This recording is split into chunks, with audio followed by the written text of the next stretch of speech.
बिस्मिल्लाहिर्रहमानिर्रहीम। अस्सलाम वालेकुम नाज़रीन, आप देख रहे हैं 92.8 विद सादिया अफसाल। नाज़रीन, किसी भी मुल्क के दुनिया में दीगर ममालिक के साथ ताल्लुकात ऑब्वियसली उनकी खारजा पॉलिसी पर बहुत ज़्यादा डिपेंड करते हैं, बहुत बड़ा इन्हसार होता है। और पूरी दुनिया में ही देखें तो हमें मुख्तलिफ ममालिक के ब्लॉक्स नज़र आते हैं, गिव एंड टेक की सिचुएशन है और बहुत सारे मामलात और ताल्लुकात ममालिक के सिर्फ और सिर्फ माली मामलात के हवाले से हैं या उसी पर मबनी नज़र आते हैं। लेकिन बहुत ही अनफॉर्चुनेट बात यह है कि यही सियासत आपको खेल की दुनिया में भी नजर आ रही है और हालिया दिनों में हमने ये क्रिकेट में देखी है। जिस अंदाज में दीगर ममालिक के ब्लॉक्स नजर आते हैं वैसे ही क्रिकेट में भी कुछ ममालिक के ब्लॉक्स नजर आ रहे हैं। जिस दिन यहाँ रावलपिंडी स्टेडियम में न्यूजीलैंड की टीम का मैच होना था उससे चंद लम्हात पहले ही न्यूजीलैंड की टीम ने वापस जाने का फैसला कर लिया और इसकी वजह जो है वो सिक्योरिटी के हवाले से खदशात जो हैं आवाम को बताए गए। फिर उसके बाद इंग्लैंड की टीम के हवाले से ये ख्याल जाहिर किया जा रहा था कि वो भी शायद इन्हीं के नक्शे कदम पर चलते हुए अपना दौरा मुलतवी कर देंगे या मनसूख कर देंगे, और वही हुआ कि उनकी जो मेंस क्रिकेट टीम और विमेंस टीम ने आना था उनके बोर्ड ने फैसला किया कि वो भी पाकिस्तान नहीं आएंगे और सिक्योरिटी को ही पेश नज़र रखते हुए ये फैसला किया गया है। पाकिस्तान क्रिकेट बोर्ड के चेयरमैन रमीज़ राजा ने खुद कहा कि अब ऑस्ट्रेलिया जो है वो भी इसी हवाले से पर तोल रहा है, यानी वो भी न्यूजीलैंड और इंग्लैंड के नक्शे कदम पर चलना चाहता है क्योंकि ये एक ही ब्लॉक है। उनके अल्फाज थे कि न्यूजीलैंड हो, इंग्लैंड हो या ऑस्ट्रेलिया हो, ये एक ही ब्लॉक है। वेस्ट इंडियन क्रिकेट बोर्ड की तरफ से तो कहा गया कि हम चाहेंगे कि जो हमारी कमिटमेंट है इस दौरे के हवाले से वो पूरी करें, लेकिन उस हवाले से भी अब क्योंकि इतनी चीज़ें हो चुकी हैं, इतने ममालिक की टीमों ने पाकिस्तान आने से इनकार कर दिया और एक टीम तो आकर वापस चली गई खेले बगैर, तो उस पर वेस्ट इंडियन क्रिकेट बोर्ड के इस बयान पर भी कुछ रिजर्वेशंस जो हैं वो सामने आ रही हैं।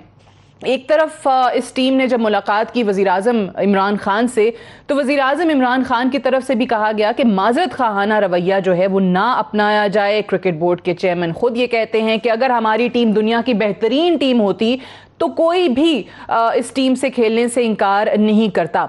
लेकिन सवाल ये है कि अगर सियासत की तरह यहाँ पर भी पैसा बोलता है, पैसा चलता है, या जैसे कहा जाता है कि मनी टॉक्स, और वो हमें नज़र भी आ रहा है कि ख़ुद हमारे अपने प्लेयर्स भी और ख़ुद जो इंतहाई ज़िम्मेदारान हैं, जो ओहदेदारान हैं, वो भी ये बात करते हैं कि IPL को और भारत को, उनके खिलाड़ियों को तरजीह दी जाती है। और अगर यही सूरत हाल जिसकी वजह या जो मुहर्रिकात में बयान की गई पाकिस्तान के ज़मीनी हक़ाइक़ वही भारत में होते तो ये टीमें कभी इस तरीके से ना करती। अब सवाल यह है कि पाकिस्तान क्रिकेट बोर्ड के पास और पाकिस्तान की हुकूमत के पास क्या ऑप्शंस हैं। इंग्लैंड क्रिकेट बोर्ड के इस फैसले पर बरतानवी वज़ीर आज़म बोरिस जॉनसन ने भी, ये उनके अखबारों ने खुद तहरीर किया है कि काफ़ी बरहमी का इजहार किया है, और बोरिस जॉनसन के अल्फाज से कि इंग्लैंड क्रिकेट बोर्ड को ये फैसला नहीं करना चाहिए था, इससे पाकिस्तान और इंग्लैंड के ताल्लुकात जो हैं वो मुतासिर होंगे।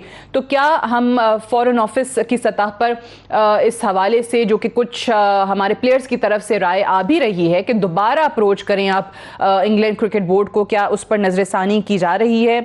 और साथ ही साथ वफाकी वज़ीर इत्तलात तो नशरियात फवाद चौधरी की तरफ से ये बयान आया है कि हुकूमत ये सोच रही है कि न्यूजीलैंड और इंग्लैंड के क्रिकेट बोर्ड्स की जानिब से ये दौरा मनसूख करने के मामले पर उनके खिलाफ कानूनी कार्रवाई की जाए, और हम अपने वकला से मुशावरत कर रहे हैं। तो पाकिस्तान की हुकूमत किस किस्म की कानूनी कार्रवाई जो है वो इन बोर्ड्स के खिलाफ ये इस फैसले पर कर सकती है, इन्हीं तमाम चीज़ों के हवाले से आज के प्रोग्राम में हम बात करेंगे। We have two cricket stars with us. Aamir Suhail साहब हमारे साथ मौजूद हैं, former captain and chief selector. Mushtaq Ahmed साहब हमारे साथ मौजूद हैं, former cricketer and obviously bowling coach, और इंग्लैंड की टीम को भी कोच रहे हैं आप दोनों का बेहद शुक्रिया। अंदलीब अब्बास साहबा भी हमारे साथ मौजूद हैं, आप MNA हैं PTI के और पार्लिमानी सेक्रेटरी भी हैं आप फॉरेन अफेयर्स की। तो ज़रा अंदलीब अब्बास साहबा से भी जानने की कोशिश करेंगे कि जिन ख्यालात का इजहार इस वक्त पाकिस्तान की हुकूमत कर रही है कि फॉरेन ऑफिस एक तो दोबारा अप्रोच करने की कोशिश कर सकता है, नहीं कर सकता, या फिर जो कानूनी कार्रवाई इस वक्त इंफॉर्मेशन मिनिस्टर कह रहे हैं वो क्या है और किन लाइंस पर सोचा जा रहा है। और हमारे साथ खालिद महमूद साहब भी मौजूद हैं, फॉर्मर चेयरमैन PCB, आपको भी प्रोग्राम में खुश आमदीद कहते हैं। खालिद महमूद साहब, आई स्टार्ट विद यू। ये फरमाइएगा कि जिस तरीके से पाकिस्तान के साथ न्यूजीलैंड के बाद इंग्लैंड और ऑस्ट्रेलिया के हवाले से भी रमीज़ राजा साहब यही फरमा रहे हैं, पाकिस्तान के पास आप क्या समझते हैं कि इस वक्त ऑप्शंस क्या हैं? क्योंकि मुख्तलिफ हम बयानात सुन रहे हैं कि दोबारा अप्रोच करने की कोशिश की जाए। कोई कहता है नहीं, आप अपनी टीम को बेहतर बनाएं, कोई कहता है कि नहीं, आप दीगर टीमें जिन्होंने आना है उनसे ज़रा रवाबित अपने अच्छे बनाएं ताकि उनके दौरे जो हैं आने वाले दिनों में वो मनसूख ना हो। बहुत शुक्रिया, आपने ऑप्शंस की बात की है। तो ऑप्शंस चुनते हुए आपको ये फैसला करना है, और बड़े दो टोक और वाज़ेह फैसला करना है कि क्या चीज़ आपके लिए अहम है। आपके लिए क्रिकेट अहम है या आपके लिए अपने मुल्क की इज़्ज़त और वक़ार ज़्यादा अहम है? तो अगर आप मुझसे पूछें तो मेरा जवाब होगा कि मुल्क की इज़्ज़त, मुल्क की शोहरत, मुल्क का वक़ार पहले है, क्रिकेट उसके बाद आएगी। तो क्रिकेट खेलने के तो बहुत से तरीके हो सकते हैं, मिन्नत, समाजत, गुफ्तगू, गुफ्तो शुनीद, मुकालमा, सब कुछ हो सकता है। लेकिन मैं बड़ी वाज़ेह तौर पे यहाँ पे कहूँगा कि अगर किसी से कोई गलती हो गई हो तो फिर उस गलती का अज़ाला किया जा सकता है। लेकिन जहाँ पे सीधी एक साजिश हो और पाकिस्तान को बदनाम करने की कोशिश हो और पाकिस्तान में क्रिकेट को ख़राब करने की कोशिश हो, तो फिर इसमें आप कोई इस तरह का ऑप्शन नहीं सोचते कि इनसे ऐसी बात करें और वैसी बात करें। सीधी सी बात है कि वो हमारे मुल्क में आए, न्यूजीलैंड वाले 4-5 दिन रहे। आने से पहले उन्होंने हर किस्म की तसल्ली की, सिक्योरिटी को चेक किया। जितने दिन वो रहे, होटल में रहे, आते जाते रहे ग्राउंड पे, उनको कोई मुश्किल पेश नहीं आए। एंड जिस दिन मैच होना था उन्होंने ये ऐलान कर दिया कि जी हमें अलर्ट मिला और हम जा रहे हैं। अलर्ट शेयर नहीं किया गया। कभी ऐसा नहीं होता कि दो मुल्कों के दरमियान दो तरफा बाहमी क्रिकेट हो रही हो और एक टीम बताए बगैर चली जाए। अगर मेरे लफ्ज़ों में आप इसको समझें तो मैं ये कहने की कोशिश कर रहा हूँ कि वो आए, उन्होंने हम पे तोहमत लगाई, उन्होंने हम पे इल्ज़ाम लगाया, या यूँ भी कहिए कि वो हम मेहमान बनकर आए और हमें गाली दे के चले गए। ये चीज़ नाकाबिले बर्दाश्त है। उसके बाद भी उनसे पूछा गया और उन्होंने कहा जी हम ना पब्लिकली आपसे शेयर करेंगे और ना प्राइवेटली। तो ऐसी सूरत में एक ही रास्ता है कि आप उन पे मुकम्मल दबाव डालें कि जनाब हमें बताइए आपने ये क्यों किया है, कौन सा अलर्ट था आपके पास, कौन सी मालूमात थी। आप उनसे सफारती सतह पे पूछें, आप उनसे क्रिकेट चैनल्स के ज़रिए पूछें, और अगर ये दोनों रास्ते कामयाब नहीं होते, सियासी रास्ता भी कामयाब नहीं होता, तो आप फिर कानूनी रास्ता भी इख्तियार करें कि जनाब आप हम पे इतना बड़ा इल्ज़ाम लगा के आए हैं। अब जिसकी बात भी की जा रही है कि कानूनी कार्रवाई के लिए वुकला से मुशावरत कर रहे हैं, ये इंफॉर्मेशन मिनिस्टर ने कहा है। और साथ ये भी कहा है कि ऑब्वियसली पाकिस्तान का ये जो उन्होंने दौरा इन टीमों ने मनसूख किया है, उसके बाद पाकिस्तान टेलीविजन ने क्योंकि उन मैचेस को एयर करना था तो पीटीवी को भी बहुत भारी माली नुकसान जो है वो उठाना पड़ा है। आमिर सुहेल साहब, ये फरमाइएगा, जिस तरीके से हम बात कर रहे हैं जो इन टीम्स ने किया या आने वाली दीगर टीमों के हवाले से भी इन्हीं खदशात का इजहार किया जा रहा है, क्या वाकई कभी कोई ऐसा प्रेसिडेंट मौजूद नहीं है? और क्या इन टीमों के खिलाफ, जैसे रमीज राजा ने अपनी उस न्यूजीलैंड की टीम के जाने के बाद उसी दिन एक ट्वीट में भी कहा था कि हम आईसीसी में अपना मौक़िफ़ जो है वो सुनाएंगे, तो अगर आपके पास कोई अलर्ट है, जैसे खालिद महमूद साहब भी कह रहे हैं कि वो शेयर नहीं किया, कहीं आपको कुछ बताया नहीं है, इंग्लैंड की टीम ने भी उसी को बुनियाद बनाकर जो है वो ना आने का फैसला किया, तो आईसीसी की लेवल पर क्या पाकिस्तान अपना मुकदमा किस तरीके से पेश कर सकता है? नहीं, सबसे पहले तो मैं ये कहूँगा कि आपने लिटनी ऑफ मिस्टेक्स नहीं मैं कह सकता, लेकिन मिस्टेक्स कुछ कमिट हुई हैं। आपका डीआरएस सिस्टम जो जब आपके मार्केटिंग डिपार्टमेंट ने बिड जो की, अव्वल तो उन्होंने बिड के लिए डिफरेंट कंपनीज को इनवाइट नहीं किया, जो कि एक प्रैक्टिस है, ताकि आपकी जो रिजर्व प्राइस है उससे बहुत आगे जाए। उसके ऊपर भी थोड़ी सी मेरा ख्याल है इंक्वायरी होनी चाहिए कि इन्होंने क्या किया। अब जिसको आप दे रहे हैं उसको भी ये नहीं पता, उसका एक्सपीरियंस नहीं है कि डीआरएस जो है वो लाजमी है। जब डीआरएस नहीं था तो ये बायलैटरल सीरीज होगी। अब आप आईसीसी के ऊपर तो जाके कुछ नहीं कर सकते। और जब आप बात कर रहे हैं इंग्लैंड की, तो इंग्लैंड तो आपके साथ प्रैक्टिस मैचेस खेलने आ रहा है।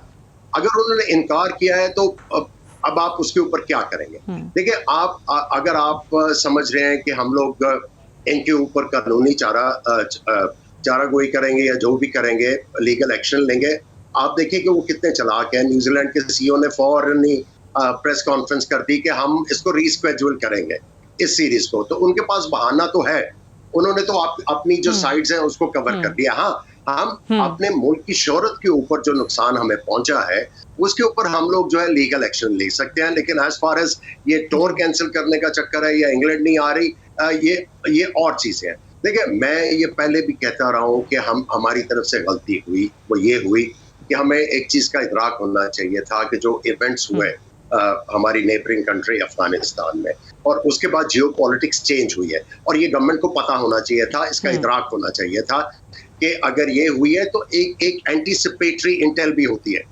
कि अगर यार हमने अपने हर तरफ से हमने अपने आप को सिक्योर करना है कि इनकार हो सकता है, हमें एंटीसिपेट करना चाहिए था कि हालात चेंज हो रहे हैं, इस चीज का इदराक होना चाहिए था। जियो पॉलिटिक्स चेंज हुई है तो हमें उनको कोई मौका नहीं देना चाहिए था। सो ये 3-4 मिस्टेक्स जो हुई हैं उसकी वजह से अब हम लोग जो है वो थोड़े से हैम्पर्ड हैं।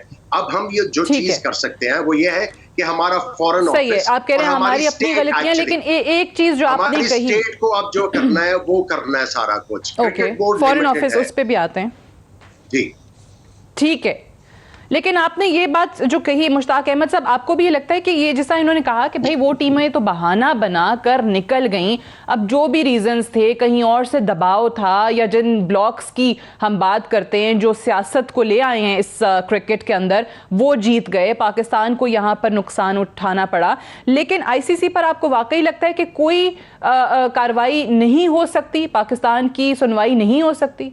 जैसा कि हमारे एक रमीज़ भाई आए हैं, जो क्रिकेटर चेयरमैन आए हैं, वो क्रिकेटिंग पॉइंट ऑफ व्यू से भी बात करेंगे, रिलेशनशिप पे भी बात करेंगे कि जब आपके सिक्योरिटी ऑफिसर आके पाकिस्तान में कुछ हफ्ते रह के गए हैं और हमारी लोकल सिक्योरिटी एजेंसीज के साथ मिलकर उन्होंने काम किया है और पूरा उन्होंने सिक्योरिटी प्लान को चेक करके ग्रीन सिग्नल दिया है, और न्यूजीलैंड आ भी गई है, आके उन्होंने प्रैक्टिस सेशन भी कर लिए, एवरीथिंग वाज राइट। अब जब आईसीसी को जाके हम ये पूछें कि जी बताएं कि क्यों, क्या रीज़न है, बगैर एक तरफा फैसला किए बगैर आप नहीं जा सकते, क्यों गए आप, क्या रीज़न है, कौन सी ईमेल है, कौन से एविडेंस है आपके पास, then you have you wait for the answer. I think जो अभी एक टीम पाकिस्तान आ जाती है और आके चले जाती है, इसके ऊपर तो आपको किसी के ज़ेन गुमान में भी नहीं था कि ये चले जाएंगे, ऐसा छोड़ के चले जाएंगे। तो आई थिंक ये हमारे पास एक अच्छा मौक़िफ़ है, और उनकी जो प्रेस कॉन्फ्रेंस है, उनकी न्यूजीलैंड क्रिकेट बोर्ड की जो प्रेस कॉन्फ्रेंस हुई है, उन्होंने बड़ी कॉमन सेंस की बात की कि रीशेड्यूल करेंगे। तो रीशेड्यूल का मतलब कि हमारा प्लान तो और भी तगड़ा हो गया ना इसके ऊपर, कि हम आईसीसी को कह देते हैं कि जी अगर वो दोबारा खेलने के लिए आने के लिए तैयार हैं तब उनको सिक्योरिटी का कोई प्रॉब्लम नहीं होगा। तो आई थिंक आगे इसका मतलब है कि पिक एंड चूज वाली बात होगी ना, कि हम न्यूजीलैंड जाते हैं और वो सारा कुछ ऑर्गेनाइज कर लेते हैं और ऑर्गेनाइज करके फिर हम पुल आउट कर लें। अभी भी जो चीजें या जो जवाब पेश किया गया है, अगर पाकिस्तान चाहे तो उन्हीं चीजों को बुनियाद बना के काफी तगड़ा बना सकता है।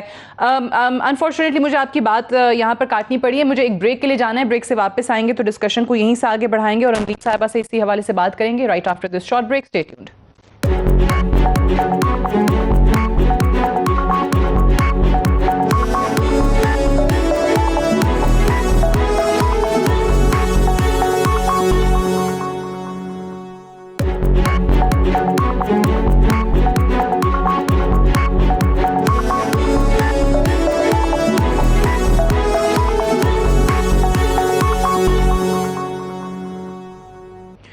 Welcome back. प्रोग्राम में एक बार फिर से खुशामदीद।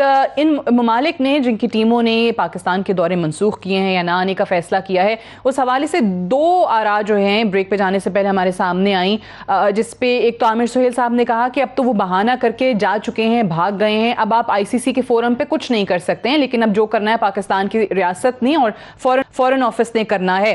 साथ ही मुश्ताक अहमद साहब का ये मानना है कि जिस अंदाज में न्यूजीलैंड की टीम ने यह ऐलान किया है कि वो दौरा पाकिस्तान अपना रीस्केड्यूल करेंगे, तो उससे पाकिस्तान को लेवरेज मिल जाता है कि वो अपना मुकदमा बहुत तगड़ा बना सकता है। अनली बबा साहिबा, एक तरफ कानूनी कार्रवाई की भी बात की जा रही है, आपसे जानना चाहूंगी कि फॉरेन ऑफिस इस वक्त जो है वो किन लाइंस पर सोच रहा है, इन टीमों के खिलाफ, इनके बोर्ड्स के खिलाफ क्या कार्रवाई कर सकता है? जी शुक्रिया सादिया। सबसे पहली बात तो ये कि इसके 3 पहलू हैं। पहला पहलू तो ऑब्वियसली गेम का पहलू है, जिसके अंदर जो भी नुकसानात हमें हुए हैं और क्रिकेट बोर्ड्स इन्वॉल्व हैं, आईसीसी को इन्वॉल्व करना है, एक तो वो है। फाइनेंशियल एंगल है उसका, जो कि माली जो नुकसान हुए। दूसरा लीगल एंगल है कि जी कमिटमेंट्स जो भी थी वो तोड़ी गई। और तीसरा एंगल जो है वो उसका सियासी एंगल भी है।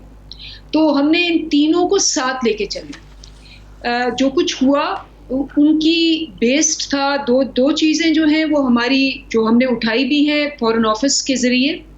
हमारा जो वहाँ एम्बेसी है और हमारे एम्बेसडर साहब ने न्यूजीलैंड में उसी वक्त सबसे पहले उनसे यही कहा है कि जी आप ये बताएं कि अगर आप 5 दिन वहाँ थे और आते जाते रहे, आपको रात के 3 बजे ये थ्रेट मिली, तो आप सबसे पहले तो वो थ्रेट शेयर करें। क्रेडिबल थ्रेट है, आपने कहा, हम मान लेते हैं, लेकिन अगर आप शेयर नहीं करेंगे तो इसके 2 मकसद हैं। एक मकसद तो ये है कि जी वो इतनी स्ट्रांग नहीं थी कि आप शो करते, क्योंकि आपको पता था जब शो करेंगे तो उड़ जाएगी, क्योंकि आपके ही सिक्योरिटी ऑफिसर्स यहाँ 2 दफा दौरा कर चुके हैं और उससे पहले भी वो वहीं थे, उस दिन भी वो वहीं थे और उन्होंने कोई ऐसी बात हमसे या किसी से नहीं की। दूसरी बात ये कि ट्रैवल एडवाइजरीज चेंज नहीं हुई। इनकी जो एम्बेसी है, इनके जो रिप्रेजेंटेटिव्स हैं पाकिस्तान में, जो ट्रैवल एडवाइजरीज और थ्रेट अलर्ट्स इशू करते हैं पाकिस्तान में, न्यूजीलैंड की जो है और इंग्लैंड की जो है, उन्होंने कोई ट्रैवल एडवाइजरी, कोई थ्रेट चेंज नहीं की। तो पहला तो एंगल ये है। दूसरा एंगल ये है कि जी आपने सोचा भी कि ये थ्रेट है और आपने कहा जी हम तो अपनी टीम वापस लेके जा रहे हैं, आपने शेयर नहीं की ताकि जो भी थ्रेट है वो हमारे लोगों को, जिस तरह भी अगर वो तो हमारे लोग अफेक्ट होते हैं। बट सवाल ये है कि ये सारी चीजें जो उन्होंने की हैं, इसको बुनियाद बना के पाकिस्तान का केस आपको लगता है मजबूत होता है? पाकिस्तान फॉरेन ऑफिस जो है वो कुछ कर सकता है? जी मैं आपको ये बता रही हूँ 2 चीजें। एक तो ये एंगल है, दूसरा हमारे जो हम देख रहे हैं जो सोशल मीडिया पे भी और मीडिया पे भी, इवन इंग्लैंड प्लेयर्स, बरतानिया के प्लेयर्स और सारी दुनिया के, ऑस्ट्रेलिया के प्लेयर्स, न्यूजीलैंड के प्लेयर्स ने कहा है कि ये बहुत अनफॉर्चुनेट है और उन्होंने यहाँ तक कहा है कि ये इमोरल और अनएथिकल, नंबर 1। नंबर 2, आपने ये भी देखा होगा कि जो फॉरेन ऑफिस की जो इंटरेक्शन हुई ब्रिटेन और उनके साथ, डॉक्टर क्रिश्चियन टर्नर जो यहाँ एम्बेसी में है यूके की, उन्होंने आके बाकायदा टीवी पे और प्रेस पे कहा कि ये हमारी तरफ से कोई ऐसी चीज नहीं थी। एंड आपने ये भी पढ़ लिया होगा क्योंकि हमारे फॉरेन ऑफिस ने वहाँ यूके में बहुत प्रोटेस्ट की है, तो वहाँ बोरिस जॉनसन और उनकी पूरी कैबिनेट ने इस पे डिस्कशन की है और कहा है कि ये बहुत गलत हुआ है। हमारे उन्होंने भी कहा है कि ये ईसीबी का फैसला जो है ये गलत फैसला है। ठीक है, अच्छा एक सवाल मैं पहले मुश्ताक अहमद साहब से, because I understand you have to leave early, तो मुश्ताक साहब आपसे पहले सवाल करके फिर मैं खालिद साहब और आमिर साहब की तरफ जाऊंगी। ये मुझे बताइए कि अभी जिस तरीके से जो होना था वो तो हो गया, you can't undo that, but अब पाकिस्तान के पास ऑप्शंस क्या हैं कि जो दीगर टीमें जिनके दौरे मुतवक्के हैं इस वक्त वो आ सकें, उनके साथ यहाँ पर क्रिकेट जो है वो किसी तरीके से बहाल हो सके, उसके लिए हम क्या कर सकते हैं? जी, बीइंग ऑप्टिमिस्टिक पाकिस्तानी होने के नाते जो ये एक दफ सिनारियो चेंज हुआ है, आपने देखा है जैसे आप प्राइम मिनिस्टर ऑफ इंग्लैंड की बात कर रही हैं या इंग्लैंड के प्लेयर्स ने बात की है, माइकल आर्थर ने बड़ा पॉजिटिव बोला है। अब ये प्रेशर बिल्टअप होगा ऑस्ट्रेलिया के ऊपर, वेस्ट इंडीज के ऊपर, क्योंकि उनको पता चल गया है कि ये न्यूजीलैंड को सही मॉरली इन्होंने सही नहीं किया, क्योंकि क्रिकेट स्पोर्ट्स है, स्पोर्ट्स तो लोगों को इकट्ठा करती है बजाय दूर करने के। तो आई थिंक ये पाकिस्तान इस वक्त पॉजिटिव सिनारियो में बैठा हुआ है, पॉजिटिव सिचुएशन में बैठा हुआ है। वो पाकिस्तान को सिर्फ इस वक्त, मुझे आई एम श्योर, जो मैंने रमीज भाई की प्रेस कॉन्फ्रेंस सुनी है बीइंग चेयरमैन, उन्होंने कहा है कि जी he spoke to the cricket boards, उन्होंने चेयरमैन से बात की है, ईसीबी के चेयरमैन से भी बात की, इनसे भी बात की है, और ये कम्युनिकेशन जो है ना इस वक्त सबसे बेहतरीन हाल है। आई थिंक उसके ऊपर अगर देखा जाए तो ऑस्ट्रेलिया और जो वेस्ट इंडीज है उन्होंने रिफ्यूज नहीं किया अभी तक, और जो अभी न्यूजीलैंड ने स्टांस चेंज किया है, इंग्लैंड वाले कह रहे हैं और लोकल जो इंग्लैंड के प्लेयर्स हैं वो कह रहे हैं कि जी हमें नहीं डिसीजन लेते हुए हमें नहीं पूछा गया। तो इसका साफ साफ मतलब है कि Pakistan sitting on a great position now, अल्हम्दुलिल्लाह। तो आई थिंक पाकिस्तान को इस वक्त सिर्फ कम्युनिकेशन की जरूरत है और अच्छी तगड़ी कम्युनिकेशन की जरूरत है, कि ये कोई मजाक की बात नहीं है कि आप जब चाहें हमारे मुल्क के बारे में जो मर्जी समझे और छोड़ के चले जाएं। ये एक मौकफ है, और दूसरा मौकफ ये होना चाहिए कि yes we want to play cricket in Pakistan, we don't want to play any more in UAE. Allah के फजल करम से हमारा लॉ एंड ऑर्डर तगड़ा है, अब हमारी security agencies, one of the best security agencies in the world. So हम आपको गारंटी दे रहे हैं अल्लाह के फजल से, आप आए क्रिकेट खेलें। PSL हो रहा है, पूरी दुनिया की 3 साल से टीमें आके यहाँ पे मैचेस खेल के चली गई हैं। तो अब इस वक्त जो सिनारियो क्रिएट हुआ है, जो अल्लाह के फजल करम से मैं बहुत पॉजिटिव देख रहा हूं कि पाकिस्तान क्रिकेट के लिए बहुत अच्छा हो रहा है। इस वक्त थोड़ा सा मुश्किल लग रहा है, जो हमें हर्ट भी हुए हैं कि हमारे पाकिस्तान के साथ इन्होंने इंसाफ नहीं किया, मगर इसके बावजूद the picture I can see, जो मुझे नजर आ रहा है, मुझे बड़ी पॉजिटिव चीजें नजर आ रही हैं, क्योंकि सारी दुनिया के लोग बोलने लगे हैं कि ये ज्यादती करके गए हैं ये ठीक है, आप कह रहे हैं कि आप ऑप्टिमिस्टिक हैं इस हवाले से। Thank you so much Mushtaq Ahmed साहब।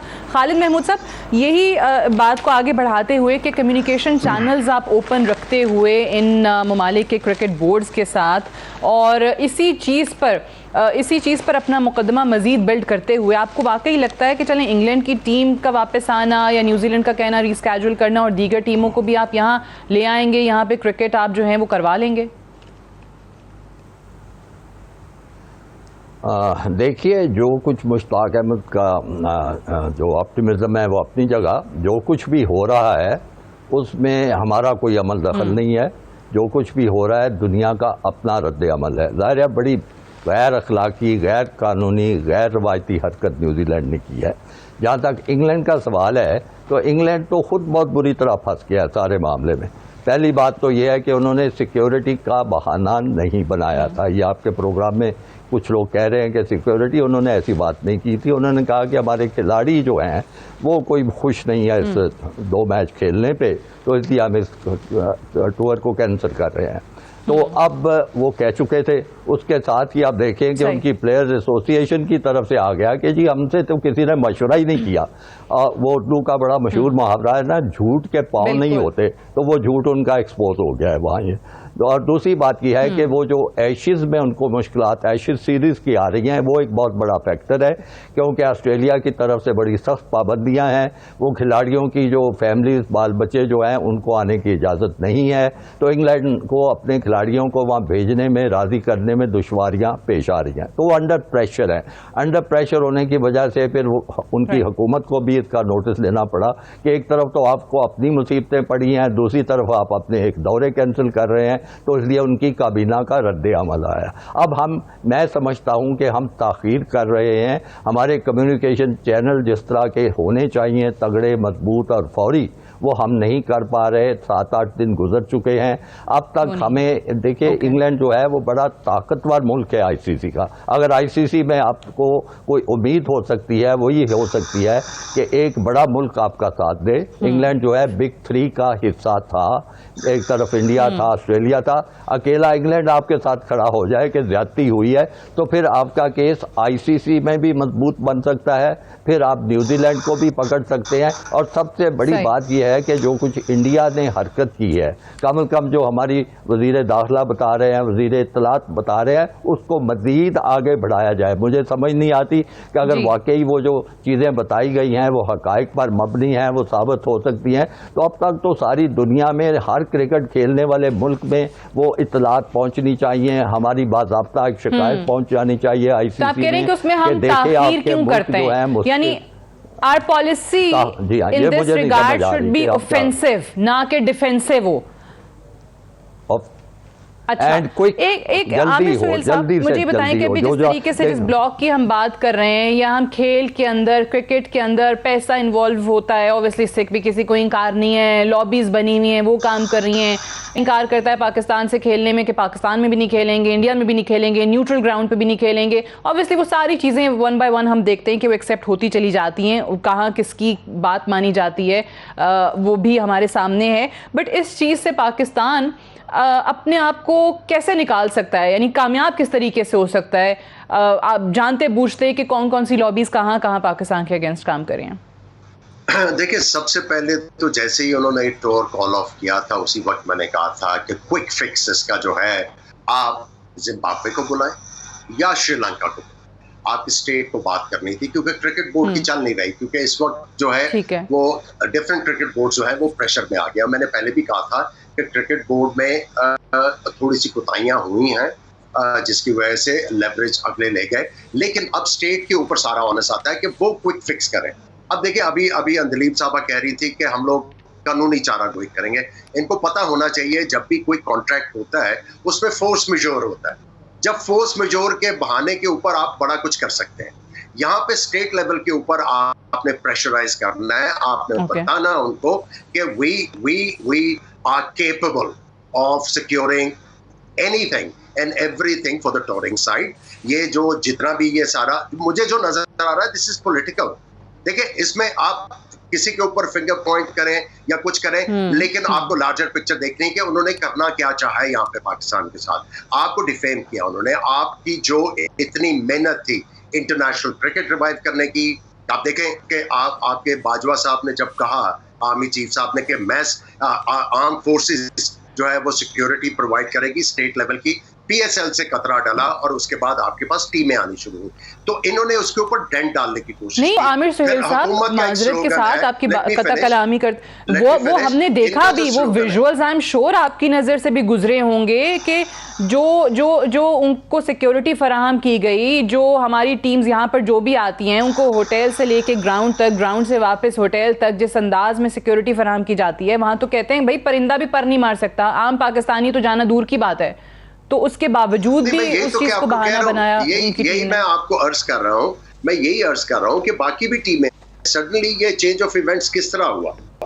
ठीक है, मैं जिस तरह पहले कहा जियो पॉलिटिक्स चेंज हो रही है उसके, लेकिन हमें डेंट पड़ेगा। जो हमारा स्लोगन अभी चल रहा है पाकिस्तान का, from terrorism to tourism, assert करना है अपने आप को, बड़े तरीके के साथ असर्ट करना है। देखिए, आप आईसीसी में जाएंगे, वो कंडेम कर देंगे। हमें बड़ा अफसोस हुआ, आईसीसी एज ए काउंसिल ये कह देगी क्योंकि ये आपकी बायलैटरल सीरीज है, यू डील विद इट। वो इतना ही कुछ कर सकेंगे।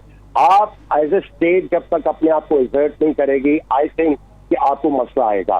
क्योंकि आप देखें कि ये इंग्लैंड, न्यूजीलैंड और ऑस्ट्रेलिया, कुछ और भी कंट्रीज है जो क्वीन के रूल के अंदर है।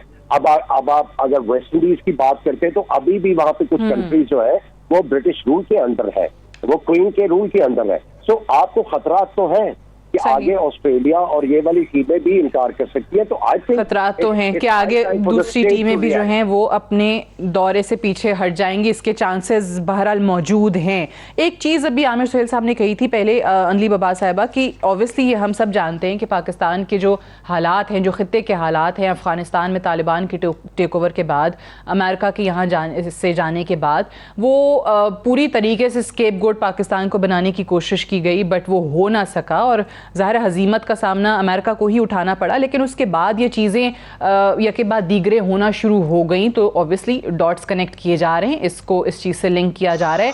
तो ये जो इन्होंने भी सवाल किया था कि क्या वाकई ये एंटिसिपेट किया था, इस तरह की कोई इंटेल हमारे पास मौजूद थी, इस पर सोचा जा रहा था, जिस पे आमिर सुहेल साहब कहते हैं कि ये पहले से इक़दामात इस पे ले लेने चाहिए थे।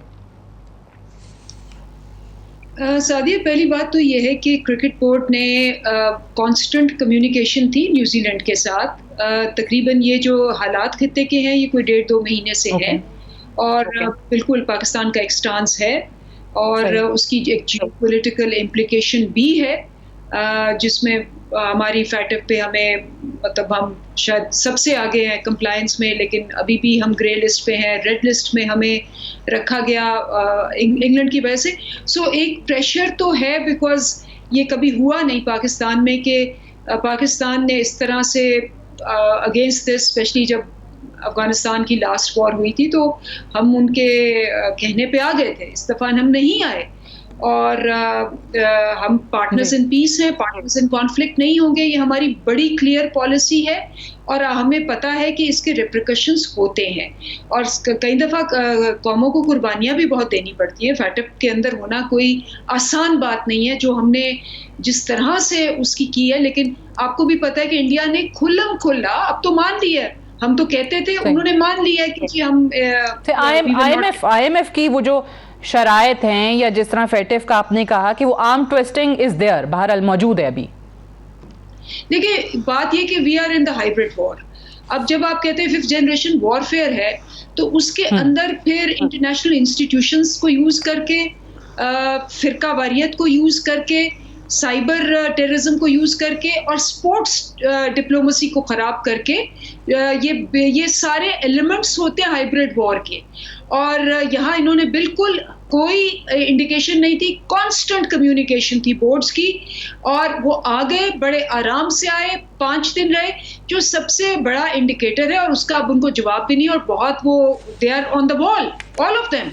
जवाब उनको नहीं है कि जी आपको अगर सिक्योरिटी थ्रेट शेयर ही नहीं करेंगे आप, और वो जो उनकी इंटेलिजेंस एजेंसी है 5 आईज, जिसका उन्होंने नाम लिया, जिसमें ऑस्ट्रेलिया भी शामिल है, और हमें पता है कि ये है, और वो उसने सारी वही इंटेलिजेंस एजेंसी अफगानिस्तान में थी और फेल हो गई। वो वहाँ वो बता ही नहीं सकी उनको कि जी जो वहाँ फौज है वो उनकी वो तैयार ही नहीं है, ऐसी इंटेलिजेंस एजेंसी थी। तो उनके जितने भी इस वक्त हैं, हम इसको बहुत स्ट्रेटेजिकली डिप्लोमेटिकली इस वक्त they are on the back foot. और हम देखिए ये एग्जैक्टली वो हैं बैकफुट पे। बट यही सवाल यहाँ पे भी वो यही सवाल हो भी रहा था कि पाकिस्तान को खुद को एग्जर्ट करना चाहिए, तो पाकिस्तान कैसे कर रहा है? वही मैं आपसे जानना चाह रही हूँ कि फॉरेन ऑफिस की सतह पर उनकी हुकूमतों से इस हवाले से एहतजाज रिकॉर्ड कराया गया है, कोई बात की है, कोई सवाल किया गया है, क्रिकेट बोर्ड की सतह पर हुआ है, या ICC के फोरम पर लेकर जाने की बात हो रही है? कैसे आप एग्जर्ट करेंगे खुद को? जी हर लेवल पे इसकी हमारी जिसको कहते हैं, आपको पता ही है कि the prime minister also called the prime minister, फिर हमारे फॉरेन मिनिस्टर अपने लेवल पे, फिर हमारी एम्बेसीज अपने लेवल पे, क्रिकेट बोर्ड के लेवल पे। मैं आपको एक बात बताऊं, बात ये है कि सबने कहा है, हर बंदे ने लिख के कहा है कि इट्स मनी। IPL की वजह से आप देखें प्लेयर्स तो अब वो नहीं खेल रहे। ये एक लार्जर इशू है कि क्या आप कमोडिटाइजेशन ऑफ क्रिकेट करेंगे, spirit of the gentleman's game करेंगे? और ये हमने सवाल ICC को भी पूछने हैं कि जी आपके जो एक वैल्यू सिस्टम है, जिसमें सबसे पहले कहा जाता है फेयरनेस ऑफ द गेम, पहली वैल्यू ICC की है fairness and integrity of the game. हम उस पे भी उनको सवाल करेंगे कि क्या आप समझते हैं कि जो आपकी 5 वैल्यूज हैं, जिसमें नंबर 1 वैल्यू ये है, अगर उसके ऊपर do you think this is fair? क्योंकि हर बंदे ने लिखा है कि ये सिर्फ इंडिया का पैसा चला है यहाँ और चलता है, तो हमारे पास 2 चॉइसेस हैं। हम वो पैसा तो नहीं दे सकते, ना ही हमारी इकोनॉमी इतनी बड़ी है, लेकिन हम एक प्रेशर क्रिएट करके यही चॉइस है, उनको बैकफुट पे लाके फ्यूचर को में सिक्योर कर सकते हैं अपने आप को। सही है, प्रेशर में उनको लाकर वो बैकफुट पे हैं, अपने फ्यूचर को सिक्योर कर सकते हैं। खालिद महमूद साहब, मुझे ये बताइए कि जिस तरीके से अभी चेयरमैन PCB रमीज़ राजा ने एक और बात कही कि इस दौरान क्रिकेट बिरादरी जो है वो मुश्किल में एक दूसरे का साथ नहीं दे रही, और अगर एक दूसरे के काम नहीं आए तो कोई फ़ायदा नहीं होगा, इसके नुकसानात होंगे। तो आगे चल के उन्होंने कहा कि जो साउथ अफ्रीका की सीरीज़ है वो भी ख़तरे में पड़ सकती है, वो भी मुतासर हो सकती है। तो आप देख रहे हैं इस किस्म की चीजें?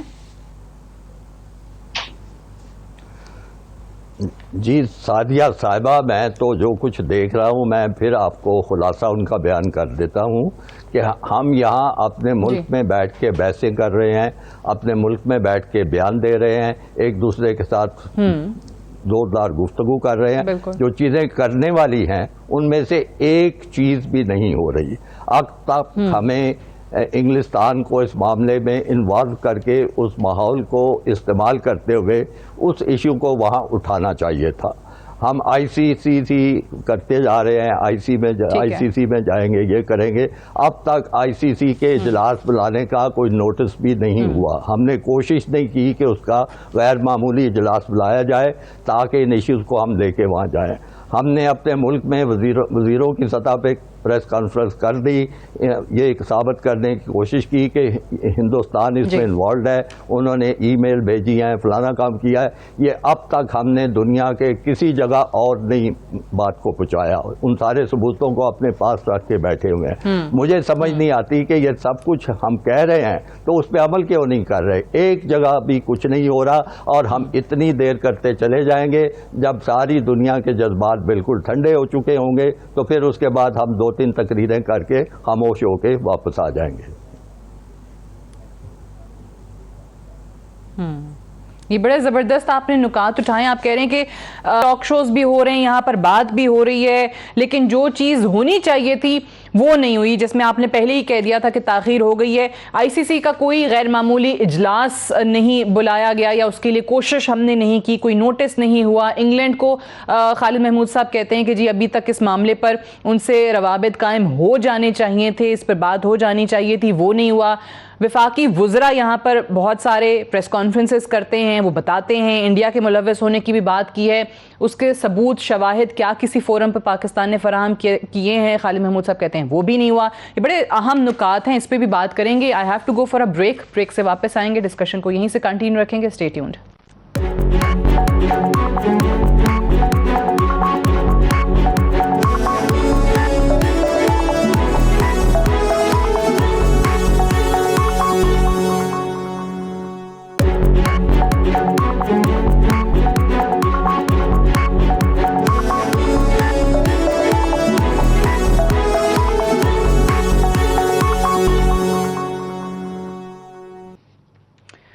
वेलकम बैक प्रोग्राम में एक बार फिर से खुश आमदीद। बड़ी बुनियादी बातें आमिर सुहेल साहब ब्रेक पे जाने से पहले की हैं खालिद महमूद साहब ने, और वो भी ज़्यादा मुझे ऑप्टिमिस्टिक नज़र नहीं आ रहे, अनलाइक मुश्ताक अहमद साहब। मुझे ये बताइए कि जो क्रिकेट बोर्ड से फिर हमारी एक्सपेक्टेशंस हैं, या जिस तरीके से उनके चेयरमैन ट्वीट्स करके या ऐलानात कर रहे हैं, तो फिर वाकई आने वाले दिनों में पाकिस्तानी या शायकीन यही देख रहे होंगे कि भाई कोई भी टीम हमारे साथ ये सलूक करके जा सकती है और हम सिर्फ और सिर्फ प्रेस कॉन्फ्रेंसेस करके खामोश होकर बैठ जाएंगे।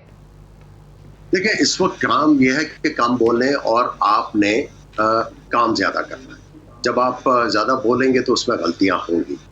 जब आप कहेंगे कि एशियन ब्लॉक हम लोग बनाएंगे, वेस्टर्न ब्लॉक है, हम एशियन ब्लॉक बनाएंगे। एशियन क्रिकेट काउंसिल तो बहुत अरसे से बनी हुई है।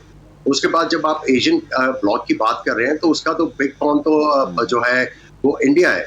उसके बाद बांग्लादेश भी आपके साथ साइड नहीं करेगा, तो वो तो आपका एशियन ब्लॉक वाला जो नारा है वो तो बिल्कुल एकदम से वो बर्स्ट हो गया। उसके बाद आपने, मैं जिस तरह पहले कहा कि आपने कम बोलना और आपके एक्शन ज्यादा होना चाहिए। मैं ये समझता हूँ सबसे पहले तो उन लोगों को बिठा के बुला के पूछना चाहिए स्टेट को कि ये जो जिस आपने बिग थ्री को वोट क्यों दिया, आपको क्या अश्योरेंसेस उन्होंने दी कि आपने बिग थ्री को वोट दिया। कुछ ना कुछ तो इन कंट्रीज ने कहा होगा कि हम लोग आपके लिए ये टेबल पे लेके आएंगे, आप हमें वोट दो। और उन लोगों को बुला के पूछना चाहिए जिन लोगों ने बड़ा वावेला मचाया था कि बिग थ्री को वोट दो, और उनमें रमीज राजा भी शामिल थे। अब उनसे पूछना चाहिए कि आपने किस बेस के ऊपर ये कहा था, आपको कोई अश्योरेंसेस थी। अब अगर आपको कोई अश्योरेंसेस थी उसको यूज करें, आप उसको यूज करके दिखाएं। बिकॉज मैं आपको बता रहा हूं कि हम लोगों ने बड़ी मिस्टेक्स की हुई हैं। कोई भी आपका क्रिकेट बोर्ड हो या मुल्क हो या कोई हो चीज हो, फर्दे बाद आता है वो सारा कुछ चेंज कर देता है, और स्टेट जो है वो बिल्कुल खामोश होके बैठी हुई है। हमें अब टाइम आ गया है कि एक स्टेट पॉलिसी बनानी है, उसमें जो मर्जी आए उस पॉलिसी को हमने आगे लेके जाना है, जिस तरह बाकी दुनिया करती है। इसीलिए हम मुसीबतों में पड़ते हैं कि हम बगैर सोचे समझे फैसले कर देते हैं, और उसके बाद आपका सिस्टम जो है उसमें वो जो गुंजल और गांठें बनती जाती है वो किसी के लिए भी खोलना बड़ा मुश्किल हो जाता है। सबसे पहले अब आपको ये पूछने की जरूरत है, जो आपने पीछे डिसीजन किए थे उनकी बेस क्या थी, आपने क्यों कर दिए ये बिग थ्री को वोट दे दिया, और आपने कई चीजें जो है वो आपने अपने लिए टेबल से हटा ली। तो अब इनसे पूछना चाहिए ना, और अब रमीज को ये दिखाना चाहिए, क्योंकि he was the one who was very vocal कि हमें बिग थ्री के ऊपर वोट देना है, चाहे जो मर्जी हो। अब उन्होंने इन लोगों से इंटरेक्ट किया होगा। आई थिंक उनको अब अपनी जो है उसके आप कह रहे हैं कि उसकी मुहरकात क्या है, बतानी होगी, क्या जवाब था, क्या रीजन पेश किया गया, वो सामने आना चाहिए पहले तो। बिल्कुल वो आना चाहिए, और उसके बाद अगर इनको कोई अश्योरेंसेस थी वो शो होनी चाहिए। आप दीज गाइज, मैं समझता हूँ कि नजम सेठी साहब अगर क्रिकेट बोर्ड के चेयरमैन नहीं है, he should pick up the phone, he is a Pakistani. इस वक्त सारे पाकिस्तानी जो है वो डिस्टर्ब्ड है कि ये सिर्फ क्रिकेट नहीं है जी, ये हमारा मुल्क बहुत पीछे चला जाएगा अगर हम लोगों ने कोई क्विक फिक्स ना किया। मैं समझता हूँ कि नजम सेठी साहब को फोन उठाना चाहिए, उनको आईसीसी में फोन करना चाहिए, उन लोगों के साथ इंटरेक्ट करना चाहिए जिनके साथ उन्होंने बैठ के डिस्कशंस की थी, उन्होंने एश्योरेंसेस ली थी और उन्होंने वोट दिए थे। और मेरा ख्याल है रमीज राजा को भी अपनी जो है इन्फ्लुएंस को इस्तेमाल करना चाहिए कि देखें, मैंने बिग थ्री में आप लोगों को बड़ा सपोर्ट किया, नाउ आई एम एम्बैरेस्ड, आप you come for my rescue. इन लोगों को पाकिस्तान की हेल्प करनी चाहिए। आप ठीक है, ये बड़ी इंटरेस्टिंग बात है, क्योंकि अभी मैं ये ज़रा अनलीफ साहबा से पूछ लूँ, क्योंकि वज़ीर आज़म साहब ऑब्वियसली कौन नहीं जानता, वो खुद मुल्क के वज़ीर आज़म तो हैं ही हैं, लेकिन उससे पहले obviously as a cricket star के तौर पे उनको लोग जानते हैं। तो अभी ही also met chairman PCB Rameez Raja and he also met all the players. तो वहाँ पे ये बात हुई अनलीफ साहबा, ये पूछा गया, ये बड़ा वैलिड सवाल इन्होंने रेज़ किया है कि क्या एश्योरेंसेस दी गई थी, उस पर बताया जाए बिग 3 को वोट हमने क्यों किया। नहीं, पहली बात तो ये है कि ये जो बातें अभी कर रहे थे कि ये होना चाहिए, ये सब कुछ हो रहा है। आईसीसी को भी अप्रोच किया जा चुका है और क्रिकेट बोर्ड्स को भी अप्रोच किया जा चुका है, प्लेयर्स को भी उनके साथ भी कनेक्शन है जो कि इन्फ्लुएंशियल हैं और जो कि लॉबीज बना सकते हैं। और आपको मैं ये भी बता दूं कि यूएन जनरल असेंबली के बाद 26 तारीख को शाह महमूद कुरैशी साहब जा रहे हैं इंग्लैंड यूके के दौरे पे। वो 2 दिन 3 दिन वहाँ रहेंगे and he is going to pick it up over there as well at his level. उसके अलावा जो लीगल केस है वो भी बन रहा है। ऑब्वियसली ये कोई ऐसी बात नहीं है कि आप फोन करेंगे और आप कहेंगे कि जी आपने क्या किया और उसके बाद वो बिल्कुल लेट जाएंगे। यू हैव टू हैव एक प्रोटोकॉल है, वो अपना टाइम देखेंगे, वो आपको जवाब देंगे, एक पूरा वो प्रोटोकॉल होता है और उसके मुताबिक ये तीनों चीज़ों पे ये नहीं है कि सिर्फ बातें हो रही हैं, इस पे एक्शन भी हो चुके हैं और इस पे हर लेवल पे एक्शन हो चुके हैं। इसका रिजल्ट आपको नजर आ जाएगा इन अनदर 15-20 डेज। अच्छा, अब जहाँ तक बात है कि जी क्या हमें करना चाहिए इस वक्त इस क्रिकेट बोर्ड को, वो तो क्रिकेट बोर्ड ही इसका जवाब दे सकता है। और हाँ, अगर कोई ऐसे इन्फ्लुएंशियल लोग हैं जिन्होंने पीछे अपने इन्फ्लुएंसेस यूज़ किए थे, बिल्कुल उनको आगे बढ़ के उनसे आना चाहिए और उनको इसमें हिस्सा भी लेना चाहिए। लेकिन मैं आपको बिल्कुल बता दूं कि ये ऐसा कोई मामला नहीं है जिस तरह से ये कहा जा रहा है कि जी ये समझते हैं कि पाकिस्तान को इसी तरह यूज़ करके ये चले जाएंगे। ये नहीं होगा। जैसे मैंने कहा, इट्स अ जियोपॉलिटिकल गेम और जियोपॉलिटिकल गेम के अंदर एक सीरीज ऑफ एक्शंस हैं जिसमें ये एक एक्शन है और इस एक्शन के ऊपर प्रेशर यही है कि हम कैपिचुलेट कर दें एज अ कंट्री। हमारी सेल्फ एस्टीम और खुददारी और हमारी सेल्फ सोवरेनिटी जो है वो सबसे पहले आती है। ना हमने ये करना है और ना हमने ग्रेटर गेम में इस क्रिकेट की गेम को की वजह से कोई ऐसा डिसीजन लेना है जो वो समझते हैं कि शायद हम गिव इन कर देंगे। हर लेवल पे एक्शन हो चुका है और इसके रिजल्ट्स आप with in the next couple of weeks भी देखेंगे। Can I interject? अच्छा, चलो ठीक है। आप कह रही हैं कि सारी चीजें जो खालिद महमूद जी फरमाइए। मैं ये कहना चाह रहा हूँ, देखिए इसका क्विक फिक्स ये है कि हम लोग साइमल्टेनियसली हमें 2 चीजें करनी चाहिए। यहाँ पे आपकी 2 प्रॉन्ग होनी चाहिए। जो स्ट्रैटेजी है वो ये है कि आप उनसे अपनी जो है नेगोशिएशन या जो कॉरेस्पॉन्डेंस या कम्युनिकेशन जारी रखें, लेकिन हमें इस वक्त जो है जो करने की जरूरत थी, आप prime minister has the influence. He could have picked up the phone and spoken to Sri Lankan president या prime minister कि आप अपनी टीम भेजें। बड़े डायर हालात हैं। अगर कोई टीम पाकिस्तान यहाँ पे आ जाती है फिर आपका केस बहुत तगड़ा है। फिर आप जाके कह सकते हैं कि भी ले ये आए, इन्होंने मैचेस खेले, इनको सिक्योरिटी प्रोवाइड हुई, अब बताएं आपके पास क्या जवाब है। आप लेट किए जा रहे हैं। आप समझ नहीं रहे कि कितनी डेलिकेट सिचुएशन है। इस वक्त जो है आपको अक्लमंदी से काम करना है। अगर आप किसी टीम को बुला के अभी भी अगले 3-4 दिन में वर्ल्ड कप से पहले आप 2 मैच भी खिला लें, 1 मैच भी खिला लें, उसके बाद आप इन लोगों को अच्छे तरीके से टक्कर सकते हैं। आप कह रहे हैं कि अननेसेसरी जो है वो चीज़ों को डिले किया जा रहा है, जो कि नहीं होना चाहिए। और किसी भी टीम को यहाँ बुला लें, आप यहाँ पे मैचेस करवा लें, तो आपके पास एक बहुत मजबूत जो है वो जवाब होगा उनसे सवाल भी करने का। अनलीफ साहिबा, पहले आप ज़रा इसका जवाब दे दें। एक और चीज़ जो अभी वज़ीर आज़म साहब ने भी कही कि जी हमारी टीम को या बोर्ड को इस पे माज़रत ख़ाहाना रवैया जो है वो नहीं अपनाना चाहिए। अगर ये टीमें नहीं आई या मनसूख कर रही हैं या वापस चली गई हैं, जो भी है, अपनी परफॉर्मेंस अच्छी बनाएं। और यही रमीज़ राजा साहब भी कह रहे हैं कि जी टीम ऐसी हो जाए, दुनिया की बेहतरीन टीम बन जाए कि कोई भी इस टीम से खेलने से इनकार ना करे। Does that help? I mean obviously हर कोई चाहता है कि पाकिस्तान की टीम दुनिया की बेहतरीन टीम हो, हर पाकिस्तानी की ख्वाहिश है, बट वो क्या इस प्रेशर का मुकाबला कर सकते हैं जिसकी हम बात कर रहे हैं? मुझे एक्चुअली उनकी आवाज साफ नहीं आई कि जरा रिपीट कर जो देंगी। वुज़रा ने वो इंडिया के हवाले, अच्छा वो ये कह रहे हैं कि आपने बहुत सारी चीज़ें बताई हैं, तो इंडिया के हवाले से उनके दबाव या उनकी ईमेल्स पकड़े जाने के हवाले से जो बात की है हमारे 2 वफाकी वुज़रा ने, कि उस पर भी ज़रा बता दें कि उसके शवाहिद कहाँ शेयर हुए हैं, किस फोरम पर बताए गए हैं। अच्छा, पहले मैं तो ये जो इन्होंने आमिर ने सजेशन दी है वो तो हो चुकी है। इमीडिएटली सेकेंड डे फ़ोन हुआ था श्रीलंका और बांग्लादेश के बोर्ड्स को, और उन्होंने बिल्कुल कहा कि हम आएंगे, बट उन्होंने कहा कि हमारी डेट्स और वो लॉजिस्टिक्स जो हैं वो ऑब्वियसली उठ के आ तो नहीं सकते। उन्होंने कहा we will try to make it as early as possible after the world cup. आप कह रही हैं कि श्रीलंका और बांग्लादेश के क्रिकेट बोर्ड्स को अगले दिन ही फ़ोन चले गए थे?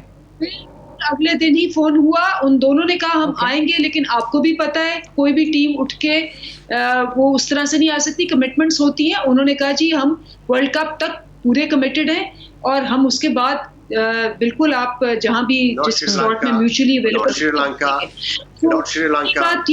Is not committed.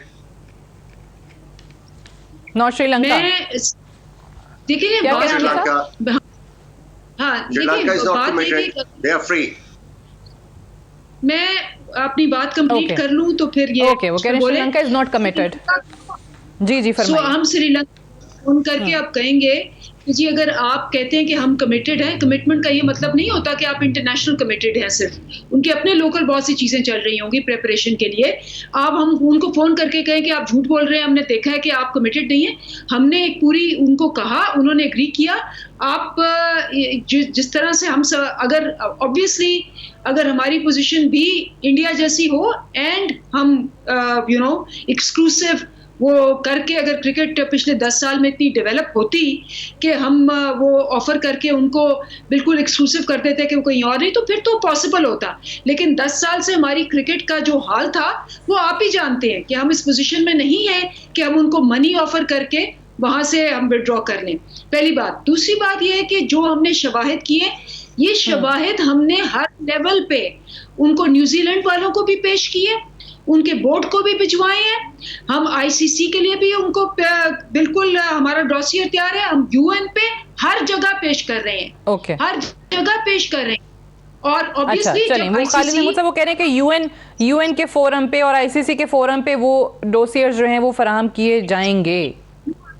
बाकी सब हर जगह पेश करें। हमने एक पब्लिक प्रेस कॉन्फ्रेंस इसलिए की है कि जी सारे जो बोर्ड्स हैं वो भी सुने इस बात को, क्योंकि सबको पता है कि ये एंड एवरीबॉडी हैज कि ये जो क्रेडिबल चाहिए था। अब वो बोलने देगी तो मैं जवाब दूंगा। साहब got your point, right, point well taken. Khalid Mahmood साहब फरमाइए। जी बात की है कि ये फरमा रही हैं कि वो शवाहिद जो हैं पेश किए जाएंगे। मेरे ख्याल में वो शवाहिद पाकिस्तानी कौम और हमारे लोगों को बताने की बजाय सबसे पहले बाहर भेजे जाने चाहिए थे, क्योंकि बज़ाहिर बड़ा मजबूत केस लगता है। तमाम शवाहिद जहाँ जहाँ ज़रूरत है भेजे जाते। देखिए मुझे बात सुन कर लेने दे, उसके बाद जो आप कहना चाहें करें।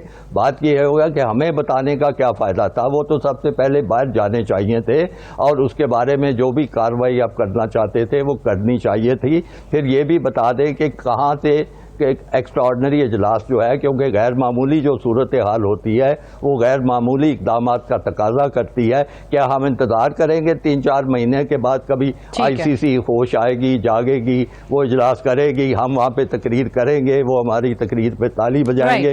क्या हम इस चीज़ का इंतजार कर रहे हैं? अभी तक जो इक़दामात उठाए गए हैं वो काफ़ी नहीं हैं, they are not enough. Unfortunately मेरे पास टाइम खत्म हो गया। I have to wind up है। बहुत बहुत शुक्रिया खालिद महमूद साहब, अंदलीब अब्बास साहिबा, आमिर सुहेल साहब, मुश्ताक अहमद साहब भी प्रोग्राम में हमारे साथ मौजूद थे। That's all for tonight. I will see you tomorrow इंशाल्लाह। इजाज़त दीजिए, खुदा हाफिज़।